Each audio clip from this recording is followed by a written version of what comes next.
Je m'appelle Mathieu Dupuis, je suis actuellement luthier. J'ai été aussi le manager du Fab Lab de Blois dernièrement. Et j'ai vécu 1 an au Canada, notamment à Montréal, où j'ai commencé à travailler dans les Fab Labs. En gros, la lutherie, c'est un petit peu arrivé par hasard. Moi, j'avais mon grand-père qui bricolait déjà pas mal au niveau mécanique. C'est vrai, je le regardais tout le temps bricoler. Et vers l'âge de 15 ans, j'ai commencé à jouer de la guitare. Et puis, à l'âge de 18 ans, je me suis dit, bah tiens, je joue de la guitare, j'adore bricoler tout un tas de trucs, pourquoi j'essaierais pas d'en fabriquer une? Voilà un petit peu comment je me suis mis à la lutherie. Et ensuite, j'ai un petit peu développé la lutherie en annexe avec toutes mes études artistiques et techniques. Aujourd'hui, la lutherie, pour moi, c'est principalement des guitares électriques. J'essaie de créer des guitares électriques avec d'autres matériaux que le bois, même si je garde une structure bois essentielle. J'essaie aussi d'ajouter d'autres matériaux comme le plexiglas ou le carbone pour donner un petit peu d'esthétique différente et aussi pour jouer sur le poids de l'instrument, l'ergonomie. Et rapidement, j'ai construit donc la Lombard 7, une guitare 7 cordes en bois. J'avais déjà une recherche esthétique assez particulière justement dessus. Et ensuite, donc j'ai développé des prototypes de guitares, notamment les guitares transparentes en polycarbonate durant mes études de design, et puis après un saxo en fibre de carbone. Voilà, c'est des instruments plus des prototypes que j'ai développés autour de mes études, notamment en projet de diplôme. Voilà, j'ai essayé d'allier l'utile à l'agréable dans ces moments-là. Justement, ma réalisation la plus folle, c'est un peu, c'est clairement le saxo en fibre de carbone. De par la technicité et la fabrication du saxo, c'est quand même un instrument très très compliqué. Et surtout pour le tout repasser en carbone, il y avait pas mal d'études et de conception à faire autour de cet instrument-là. Mais ce que j'ai trouvé le plus difficile au final, c'est tout ce qui est tringlerie. Notamment sur toutes les tringleries du saxo. Quand on en bouge une, il y en a 3 autres qui bougent à côté, avec les ressorts, les fixations, les formes un peu particulières. C'était vraiment marrant à fabriquer, mais c'était quand même assez technique.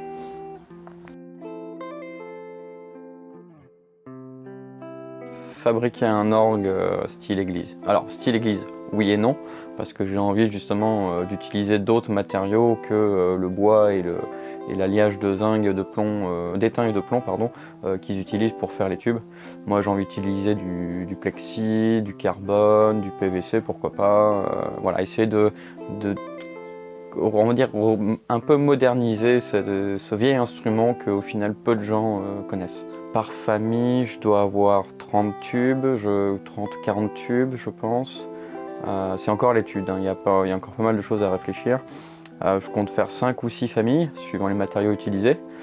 Et donc ouais, ça commence à faire du tube déjà. Et puis après, il y a tout l'aspect ventilation, la soufflerie à réfléchir derrière. L'aspect activation de différentes valves avec le clavier, donc il y a encore beaucoup de choses à régler là-dedans.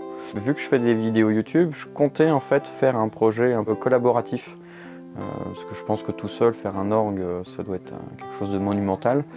Et je pense que là-dessus, j'aurais besoin d'aide au niveau, sur des points particuliers, avec des experts vraiment alloués dans certains domaines.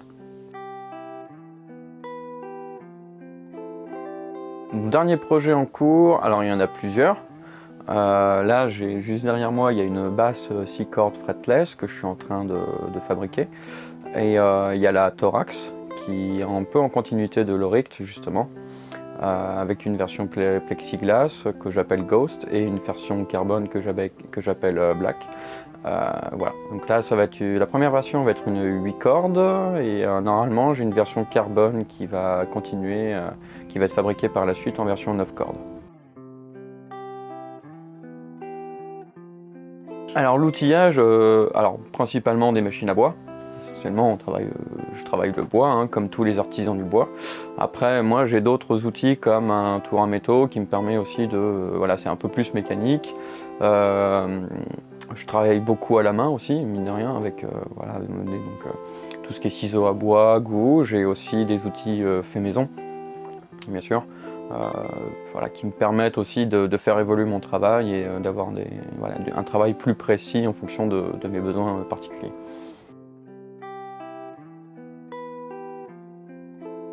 Alors en musique, j'écoute principalement du métal, du rock, et un petit peu de musique électronique aussi.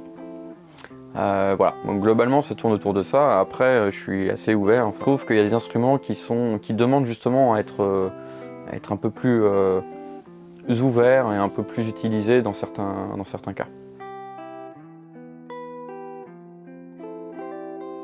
Alors mes passions, principalement bricoler. Je fais ça depuis que je suis tout petit. J'adorais jouer au Lego, c'est une grande passion pour moi. Après j'ai toujours aimé dessiner aussi. Donc du coup ça m'a pas mal servi pour mes études artistiques justement en design d'objets.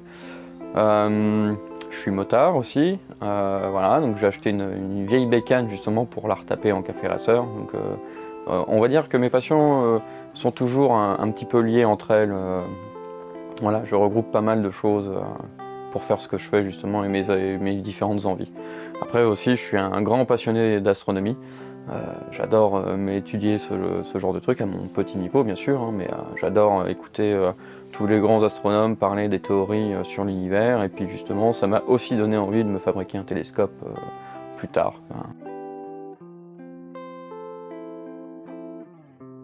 Mes futurs projets, alors actuellement c'est pas évident avec la situation actuelle, je pense que c'est évident pour personne d'ailleurs. Dans l'idéal ce serait de monter mon entreprise de fabrication de guitares, mais pour l'instant j'ai très peu de retours sur ce que je fabrique, très peu de demandes. J'avais adoré travailler au Fab Lab justement, voilà, c'est mon autre aspect, fabrication de prototypes et choses comme ça, et aussi un gros côté formation que j'aime beaucoup. Côté être prof, j'adore. Je donne aussi des cours de matériaux composites, plus en intervention dans une de mes anciennes formations. Donc le côté professorat me plaît énormément. Après, là, dans les temps à venir, pourquoi pas peut-être reprendre une formation pour essayer de développer d'autres aspects. Je pense en ce moment à la ferronnerie ou des choses comme ça, voilà. Pourquoi pas? Oui, bien sûr. Alors, bien sûr, oui, la création d'instruments de musique, ça, je continuerai, c'est sûr. C'est déjà à la base une passion. Après, si je peux en créer réellement mon métier à temps plein, ce serait génial. Mais il faut rester lucide aussi à côté, et j'ai aussi envie de faire d'autres choses, pourquoi pas justement le professorat, mais bien sûr les instruments ça va continuer. Tant que j'ai du temps pour moi, je vais fabriquer des instruments de musique. C'est pas les projets qui manquent en ce moment, donc voilà.